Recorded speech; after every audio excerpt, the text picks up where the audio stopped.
How to share a Premiere Pro project file. Let's get into it. Head up to File and then come down to Project Manager. Within here, select the sequence that you want to share and then choose Collect Files and Copy to New Location.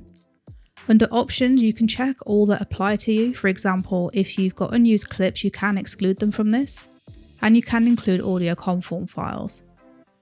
Next, we need to choose where we want this to save to, so hit Browse and then choose somewhere on your computer.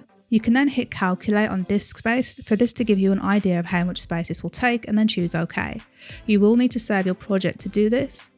Now if we open Finder, we can see that it's saved the project file like so. If we open this, we can see it has all of the contents of what is included in this project. To go a step further, we can right click this and then click Compress, and then this will have this ready to share via email, WeTransfer, Dropbox, etc. And that's all there is to it.